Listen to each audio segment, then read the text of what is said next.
Okay, this is part two about my life, and so we're heading back to Indiana. My dad sells off his little truck they had. We had a few cars that were sitting in his driveway, enough money to get back to Indiana. I gave my motorcycle away to that Indian friend of mine. I said, I can't take it with me. I said, I might as well just give it to you. So I gave it to him, and we headed on back to Indiana.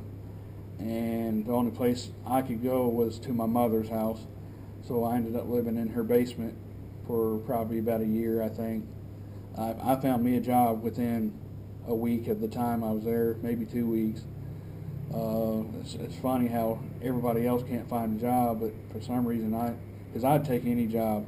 I don't care if I'm cleaning toilets or mopping floors. You know, you're thinking of the lowest job there, but I'm proud of myself because I was able to go out and work. But I had to walk 3 hours to work and 3 hours home. But to me, just having that job was more important than worrying about me having to walk all that distance. So after I saved up a little bit of money, I bought me a bicycle. And then I started riding the bicycle, and it only took me like 45 minutes to work and 45 minutes back. It's still a long time compared to, driving a car or whatever. It didn't really matter to me. I was strong and still able to get around pretty good. My arm did heal up, both my collarbones, before I came back to Indiana. And I was having a pretty good time riding my bicycle around. I bought a few mountain bikes and different stuff. And I still stayed in my mom's basement. And then one day my father inherited some money from my grandmother. She just kind of gave him the money, and he took that little down payment and got a house. And my father asked me to move with him to that house. He was living with his brother, and I guess him and his brother didn't get along that well because he ended up in my mother's house too. We both also lived across the street for a short time away from my mother's house because there was a lot of drama always in my mother's house.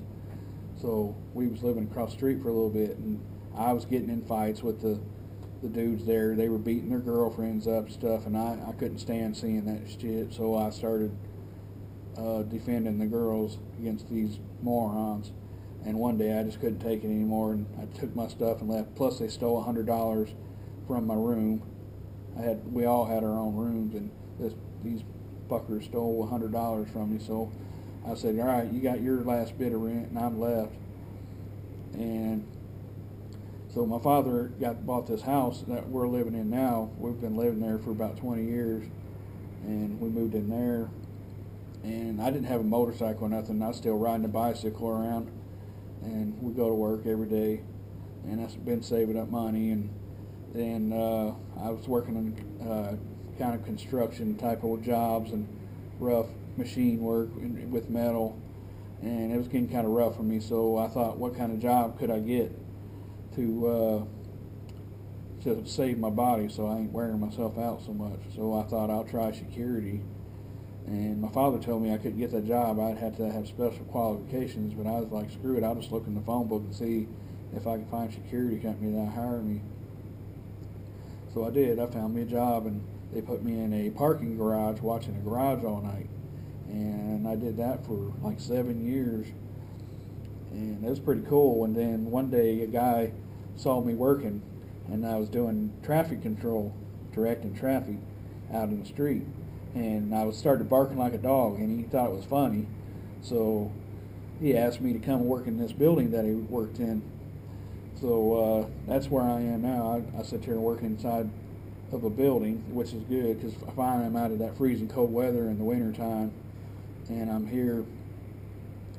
I'm able to get on the internet at night and get on YouTube, talk to people, watch videos. Time goes by pretty fast. I work 13 hours a day, 3 days a week, so it's 39 hours a week. So that gives me almost four days off because I kind of work into one day. It's pretty cool. It's a good job now. And I got an IRA and insurance stuff, and I saved up a bit of money. And just last year, I bought 4 motorcycles, and I gave one of them to my buddy, and he wanted a different bike. I mean, we searched through Craigslist and searched through. The first bike that I got was a 1300 cc's Honda, and how I got that is I bought a truck for $400 and I fixed it up. The transmission was bad in it, so I fixed the transmission.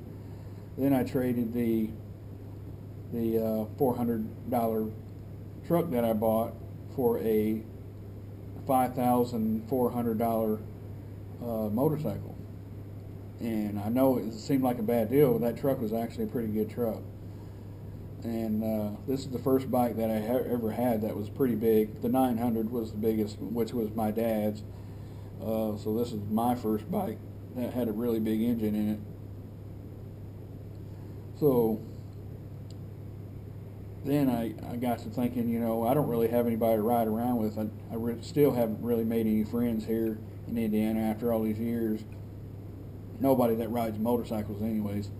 So I thought the guy that my sister's living with, they've been together for many years, I decided to buy him a motorcycle too. So we got looking through Craigslist and found this 1986, wait, let's see, 1986 Honda.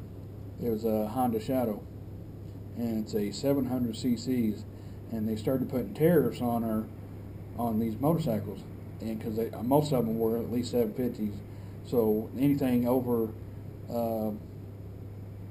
700 cc's they were putting tariffs on. So the Honda company started making 700 cc motorcycles, and this is the I think it might have been the first year they were doing it. I know it's like the 3rd generation of the Honda Shadow. They were smaller back then. Now they're a bit bigger. I almost bought a Honda Shadow from nowadays, but I decided to go with the 1300. I wanted to see what it was like to have a really big engine. And then I bought 2 other bikes from Craigslist. You know, I was looking through it, and I bought a 400 cc's Honda Hawk, and that was a 1978. It's an older one.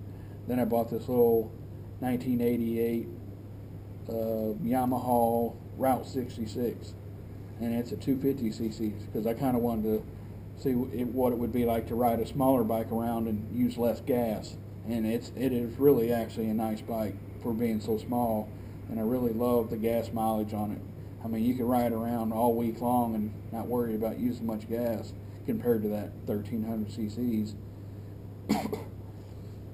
The 400 is pretty good too, but I still haven't got that one put in my name yet.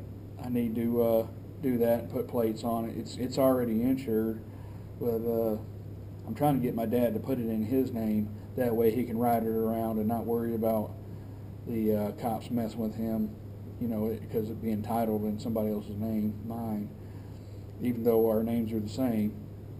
And I'm not going to tell you my real name. So now here I am, years later, and I'm riding these motorcycles, and a lot of time's gone by, and I had sat around so long inside my house and not doing anything, not getting out. I've gained a bit of weight, just kind of sitting around doing nothing. And I figure if I buy these motorcycles, I can get around and, you know, lose some of this weight, maybe meet some people. And I really did like, after I got these motorcycles, I started finding other people riding their bikes and making videos. So it kind of made me think I kind of want to do this too. And so I went and bought me a GoPro 2, and I just bought it like a few months ago, and I'm just kind of playing around with it, learning, and that's what I'm recording with right now. And that motorcycle down there, I don't know whose that is. I'm just kind of aiming it at it as something to look at while I'm telling my story. Okay, and so now I'm just kind of riding around town. I'm thinking about taking some longer trips because in this company that I work for, I can take 3 weeks vacation, and I might have 4 weeks vacation. I'm not sure, but anyways, I could take 3 weeks vacation and ride around the country if I save my money up for gas. I'm a little bit worried about riding around by myself and getting stuck somewhere. That worries me a bit. because getting stuck out somewhere, who's going to help you, beside yourself? So a lot of the reasons I am the way that I am is not having a mother figure around to teach me about life, and my father was always busy with his life doing whatever he's doing. I mean, we really didn't hang out with each other. He didn't teach me much about sports, or he did teach me a little bit about motorcycles, and that we do have in common. And we rode around a little bit. We took a really long trip. We rode from Alabama to Illinois, and from Illinois and back. That's a pretty long trip. It poured down raining the whole time. All my clothes was wet. So it was kind of a training experience. It taught me a little bit about what you need to do to pack stuff up and not be miserable. And one of the main things is put your clothes in a plastic bag, so that way if it's pouring down raining, you have some dry clothes to put on, especially socks. Socks with wet feet the whole time will really make you miserable. It was kind of like being on that show Survivor, but in real life. You gotta figure out ways to get your own food. You gotta carry stuff with you, and remember, the more weight you use on your bike, the more room you need to carry stuff in your backpacks or saddlebags if you had any. And back then, I didn't even have saddlebags. I had one backpack. It was strapped to a sissy bar, one of them kind of fancy with a little swirl in it, sissy bars, kind of a tall sissy bar. And I kept everything packed in one backpack.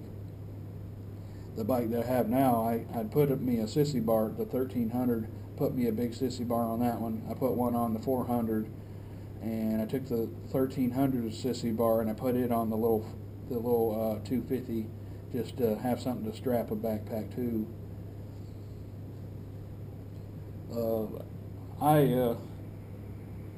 I think having something to carry your stuff with you is very important.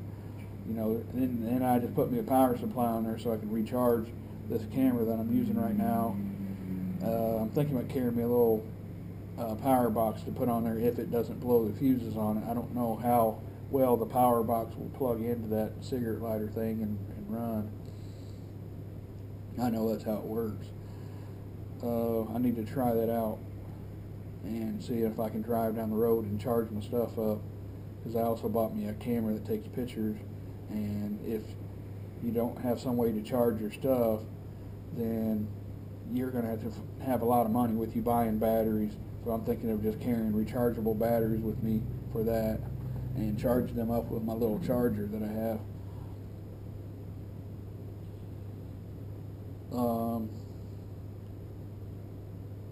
So that's my story of how I really got into motorcycles and how I'm still riding. It's, there's going to be a continuing story. Hell, I might be killed, and that'd be the end of the story. But there may be long trips. I may meet up with people and become friends with them. I mean, even in other states, it don't matter to me. I'm going to end up riding no matter what. I healed up and got back on the motorcycles, and I'm riding. I'll probably ride till the day that I can't get on them anymore. Then I might trade them all off and get me a three-wheeler, so I still can ride. So I guess that's the end of that story about how I become who I am and how I become a biker. Not having supervision around all the time kind of helped. Not having a mother. Not having a mother is kind of an advantage and kind of a disadvantage. I kind of become who I am and gave myself free thought, not having somebody on me all the time telling me how to learn. And I've stayed a pretty good person. I didn't become a drug addict or a drunk or some hateful person that likes beating people up all the time.